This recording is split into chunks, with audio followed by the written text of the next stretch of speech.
Bonjour, je m'appelle Maud Gouy, je suis muséographe et commissaire d'exposition à la Cité des Sciences et de l'Industrie. Aujourd'hui, nous sommes à l'entrée de l'exposition Quoi de neuf au Moyen-Âge, une exposition qui a ouvert en octobre 2016 et qui fermera le 6 août 2017. Une exposition en partenariat avec l'INRAP. Pour mémoire, on avait déjà réalisé avec l'INRAP une exposition sur les Gaulois, où on avait beaucoup parlé des différents métiers de l'archéologie. On invite les visiteurs dans cette première galerie à comprendre ou à resituer ou à remettre en perspective les événements politiques, les événements historiques et les événements sociétaux. L'idée, c'est vraiment de permettre à chacun, quel que soit son âge et son bagage culturel, en tout cas de comprendre soit les grands événements, soit au contraire de s'immiscer plus, je dirais, de façon plus intime dans ce Moyen-Âge. La deuxième partie, qui est vraiment le cœur de l'exposition, qui porte aussi le nom Quoi de neuf au Moyen-Âge, et là, l'objectif, c'est de montrer ou de casser un certain nombre d'idées reçues ou de faire changer le regard sur un certain nombre de thématiques qui nous permettent donc de revisiter ce Moyen-Âge.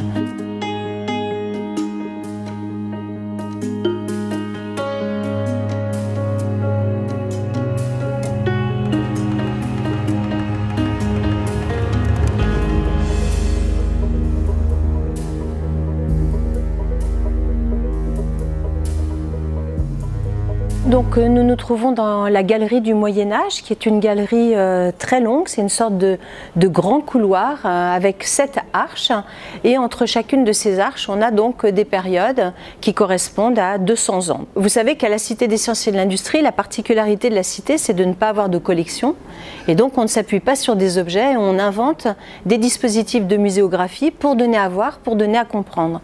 Et là, un des objectifs qui a été demandé au scénographe, qui s'appelle, j'en profite pour les nommer, qui s'appellent Paoletti et Roulant. L'idée, c'était vraiment que les visiteurs ressentent physiquement la durée du Moyen-Âge. On a donc un graphiste qui s'appelle Gérard Plénacoste qui, lors de la consultation, une fois qu'il a été choisi, il est venu avec vous savez, les mètres en bois pour mesurer. Et il a déplié le mètre et puis il s'est dit, voilà, on va me présenter le temps dans ce mètre, et puis en fonction des représentations de temps, on ouvrira plus ou moins ce mètre. Et je me suis dit, on tient là quelque chose qui va permettre aux visiteurs très rapidement de comprendre et de voir surtout où il est. Et donc je dirais que la simplicité, les dispositifs qui permettent à un visiteur de comprendre rapidement les choses, c'est un gain cognitif qui est extrêmement important dans une exposition. Nous avons gravi les marches et nous sommes donc au cœur de l'exposition, donc Quoi de neuf au Moyen-Âge. Cette partie de l'exposition s'articule autour de 6 grandes thématiques. On a dans chacune des thématiques proposé des objets qui proviennent de musées d'art. Et donc l'idée, c'est que les visiteurs puissent vraiment comprendre qu'à travers les éléments d'exposition, à travers la muséographie interactive, qui est un petit peu je dirais, notre savoir-faire à la Cité des Sciences, des objets de collection qui permettent vraiment de donner du sens à ce qu'on dit. Voilà.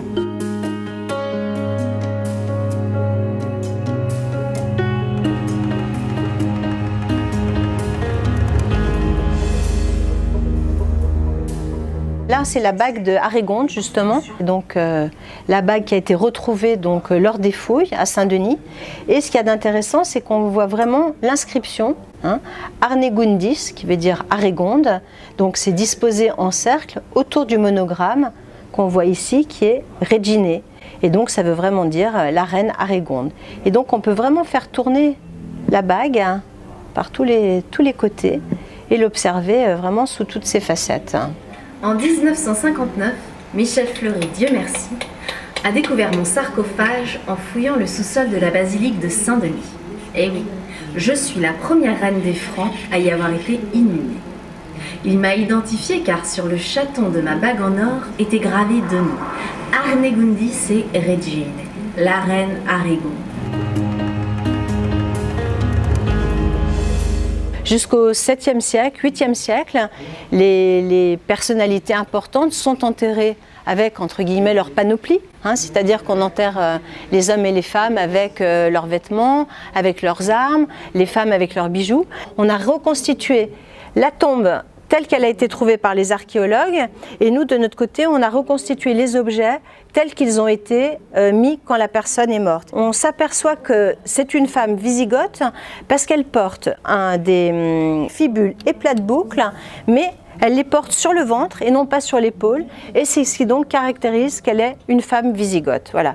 Et là, en face, je dirais, on a monsieur avec une tombe de guerrier.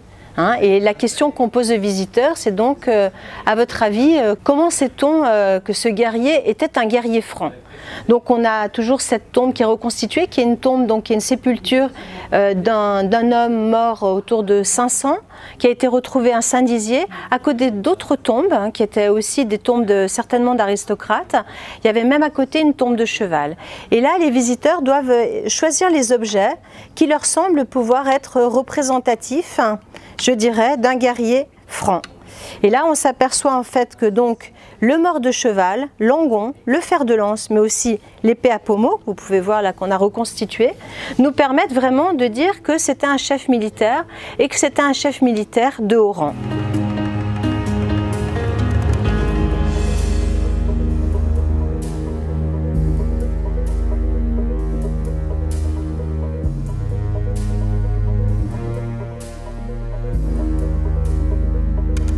On pense que les inventions et les innovations, elles viennent à la Renaissance, mais en fait, c'est assez faux. Et donc, pour montrer, pour justement faire une démonstration, on présente un jeu. Donc, les visiteurs s'installent autour et on leur fait deviner un certain nombre de devinettes. Et donc là, je les invite à deviner que la brouette, la charrue, mais aussi le gouvernail des tambours ou encore le bouton, hein, ou encore le fer à cheval, sont des innovations et des inventions du Moyen-Âge. Et en fonction de la couleur des fiches, puisqu'il y a certaines qui sont plus difficiles que d'autres, ils vont avoir plus ou moins de points, et une fois qu'ils ont trouvé, ils sonnent.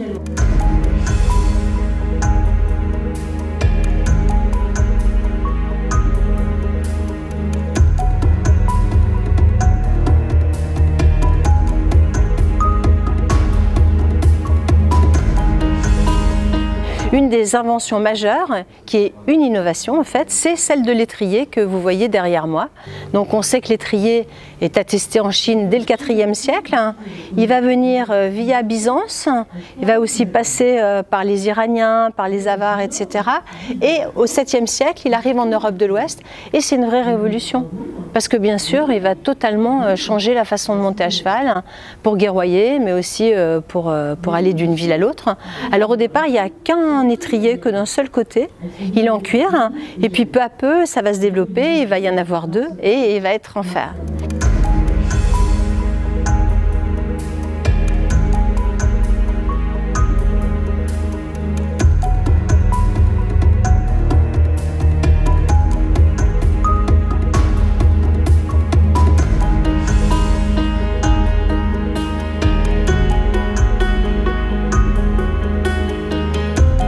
Là, on va s'intéresser davantage à la vie à la campagne. Il faut savoir que 95% de la population vit à la campagne. Et je dirais que là aussi, on a un certain nombre d'idées un peu reçues. On imagine un monde plein de famine, on imagine un monde obscur, sombre, où les enfants meurent par centaines, où les maladies ravagent le monde. Et là, grâce aux fouilles archéologiques, et particulièrement sur celle-ci, une fouille qui s'est déroulée à Saleux et permet de comprendre la vie des paysans du 7e, 11e siècle. On imaginait des paysans cultivant des sols épuisés, régulièrement chassés par les guerres et les invasions. Cette image de misère et d'instabilité est fausse. Voilà, et là, tout se joue sur la maquette. De leur village et de leur territoire. Et l'idée, c'est vraiment de donner une fiction, de raconter une histoire aux visiteurs pour qu'ils puissent se projeter.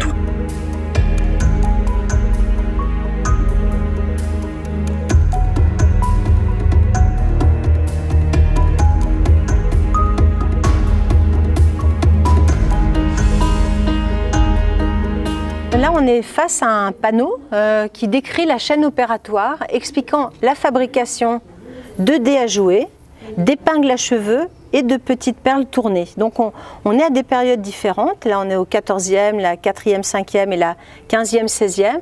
Et on a donc essayé de vraiment mettre en évidence comment c'était fabriqué. Donc tout part d'une vache hein, et tout part de ces métapodes. Et donc on part de cet os. On voit qu'à l'époque cet os il est débité. Hein, donc on voit bien, je dirais, toute la chaîne opératoire qui permet de voir comment on va découper des baguettes pour façonner des dés, découper des baguettes pour façonner des épingles et découper et là pour faire des perles tournées. Voilà. Et là on a de vrais objets hein, qui témoignent, je dirais, de ça. Et de l'autre côté, on a la même chose, hein, entre guillemets, mais là c'est la chaîne opératoire hein, pour les boutons. Hein, donc c'est pareil, mais c'est pour expliquer comment on fabriquait les boutons en os. Donc là, on part d'ici, hein, il récupère des côtes de bovidés, il les débite, il retire les bords de la matrice, il redébite, et on voit bien, là on arrive à la fin, rejet de la matrice résiduelle, on voit donc le négatif, si je peux dire, et la perforation centrale, afin de permettre la fixation des boutons. Donc on sait que le bouton est une invention du Moyen-Âge, au XIVe, XVe siècle. Les archéologues, en fin de compte, les dendrologues, analysent donc les cernes de bois qui reflètent les variations du climat. Et on s'aperçoit en fait qu'entre 900 et 1300, on voit donc que la température va augmenter, elle va augmenter de 2,5, puis après elle va redescendre. Et on s'aperçoit en fait qu'on a vraiment deux périodes qui sont extrêmement différentes.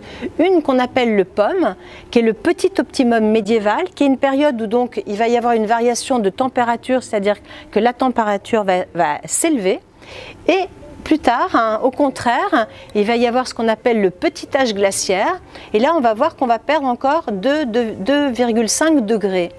Et qu'est-ce que ça veut dire en fait? Ça veut dire que déjà, il y a une vraie scission. Hein, à partir de 1300, la température descend.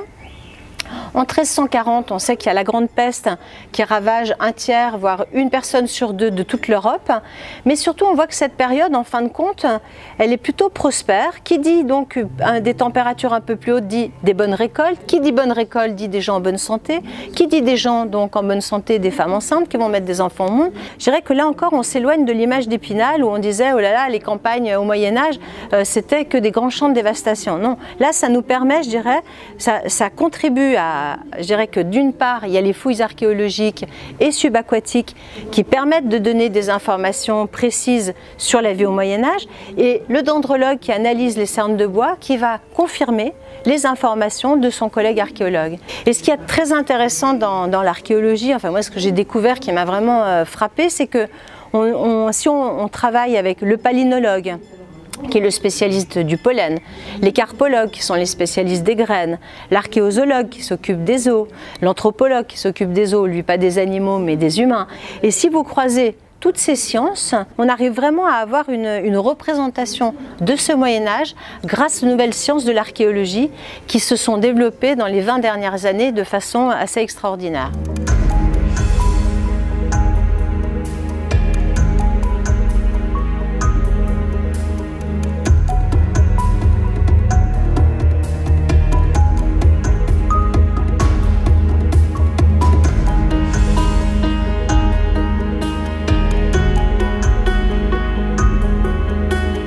Là, on est face à un très grand multimédia. C'est l'un des paysages. Et l'objectif, c'est vraiment de voir, de comprendre, de choisir un paysage et d'essayer de comprendre comment travaillent les archéologues et comment travaillent les historiens. Parce que ce qui est vraiment intéressant, c'est de donner des clés aux visiteurs pour qu'ils comprennent et qu'ils sachent comment on sait tout ce qu'on sait sur le Moyen-Âge. Donc là, un fragment de terre, fragment de pieu de bateau, je sais pas, alors fragment de pieu de bateau, ça doit être le dendrologue, voilà. Donc le fragment d'objet en terre cuite, donc ça c'est certainement un archéologue qui va savoir ça. Je suis la responsable de France. Voilà, donc on rentre vraiment à chaque fois dans les métiers. Et là l'objectif c'est vraiment de montrer qu'au Moyen-Âge, en fin de compte, les hommes et les femmes aménageaient le territoire hein, avec des irrigations, des marais salants, ils faisaient de l'agriculture diversifiée, de la culture diversifiée, et de montrer que le paysage en fin de compte aujourd'hui n'est pas si différent de celui de l'époque. Donc là, on est dans la partie sur les élites au Moyen-Âge. On est plutôt axé sur la période entre 800 et 1400. Et une des grandes, je dirais, les fouilles archéologiques nous permettent vraiment de comprendre comment vivaient les élites et dans quels habitats, surtout, elles habitaient. Donc là, on a 3 châteaux, 3 vestiges. Pineuil en Gironde, qui est du Xe siècle. On a le château de Château-sur-Salins, dans le Jura, qui est du 7e, 9e siècle. Et puis on a un qui est beaucoup plus récent, qui est le château de Guildo, qui lui est du 13e siècle. Et là, l'idée, c'est de présenter aux visiteurs, de faire parler les vestiges qui ont été retrouvés par les archéologues. Donc là, on est sur le site de Pineuil, on est au Xe siècle. Comment sait-on que c'était un habitat d'élite, puisqu'il ne ressemble pas à l'idée du château qu'on se fait. Mais par contre, un certain nombre de pièces peuvent témoigner que c'était un habitat d'élite. Je sais qu'au Moyen-Âge, on jouait beaucoup, donc je vais voir s'ils ont trouvé cette pièce de jeu d'échecs sur ce site. Oui, cette pièce provient bien de ce site. Voilà, notre souhait, c'est toujours d'accompagner des dispositifs de muséographie de sens.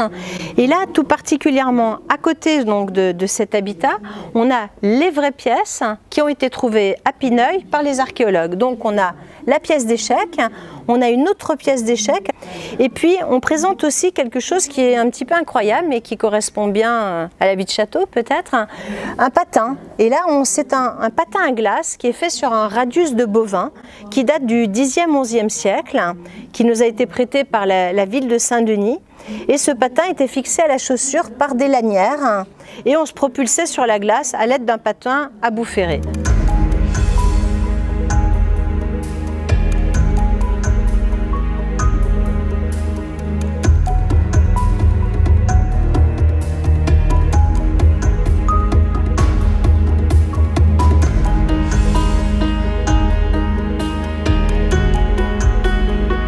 Là, on est face à une vitrine qui présente des ossements de différents individus à différentes périodes. Et là, si on s'intéresse tout simplement à deux mandibules, donc on voit qu'il y a une mandibule qui est beaucoup plus saine que l'autre. Et si on regarde les informations données par les archéologues, on va s'apercevoir que cette mandibule est la plus ancienne, elle date du 8e siècle, alors que celle-ci date du 14e siècle. Et qu'est-ce qu'on s'aperçoit? On s'aperçoit qu'il y a eu l'arrivée du sucre, et que le sucre a fait des ravages dans cette mâchoire. Isabelle Catédu, qui était la commissaire scientifique de l'exposition, qui a travaillé sur la fouille de Salleux, a pu examiner 2000 individus, ils appellent ça des individus, 2000 squelettes. Et donc elle a pu tirer des informations très précises sur les fractures, mais aussi sur le taux d'ostéoporose. Est-ce qu'ils avaient de l'ostéoporose ou pas? Il semble qu'ils en avaient beaucoup moins actuellement. Et donc elle tire un certain nombre d'informations qui, là encore, je dirais, confrontées à d'autres sciences de l'archéologie, vont pouvoir donner vraiment une très bonne idée de comment ça se passait du 7e, du 5e au 10e siècle.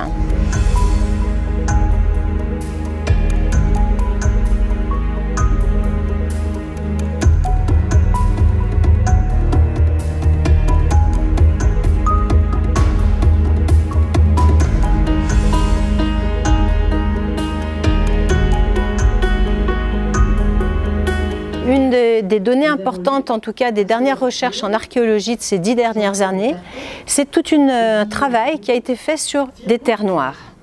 Alors, je vais vous expliquer ce que ce sont les terres noires. Les terres noires, en fait, ce sont des terres. On a donc la couche des vestiges romains et on a 1 mètre de terre noire dans toute l'Europe, que vous soyez à Lisbonne ou à Helsinki ou dans la région parisienne ou ailleurs, on a 1 mètre de terre noire. Et pendant des années et des années, peut-être depuis le 19e siècle, on se dit qu'en fin de compte, ces terres noires, c'est des terres de jardin, mais qu'en fait, ça va bien avec l'idée de dire qu'au Moyen-Âge, il se passait vraiment rien, ils n'avaient même pas de ville, quoi. Et en fin de compte, à l'analyse de ces terres noires, et particulièrement avec l'analyse de la géoarchéologie, on sait aujourd'hui que c'est faux et surtout, on reconstitue le paysage à travers les sédiments trouvés dans ces terres noires. Et là, je vous propose un multimédia qui est vraiment assez étonnant. Dans les terres noires, on retrouve de nombreux fragments de la période romaine. Quelques morceaux de poterie du 1er Moyen-Âge et des tessons de la fin du Moyen-Âge. Les outils des archéologues nous permettent de donner une lisibilité à cette terre noire. Donc on a travaillé avec un chercheur qui nous a aidés à développer, bien sûr, ce contenu scientifique. Il y avait de nombreuses activités dans cette ville. L'étude des charbons montre que les terres noires sont riches en fragments très fins, ce qui explique la couleur noire de ces couches. Voilà, et puis si on veut en savoir plus, on a donc l'interview de Quentin Borderie, qui est spécialiste en géoarchéologie. Et jusqu'à la fin des années 90, elles étaient interprétées à tort comme l'abandon des villes, voire la mise en culture des villes. Ces thèses misérabilistes alimentaient alors celles de la fin du monde urbain.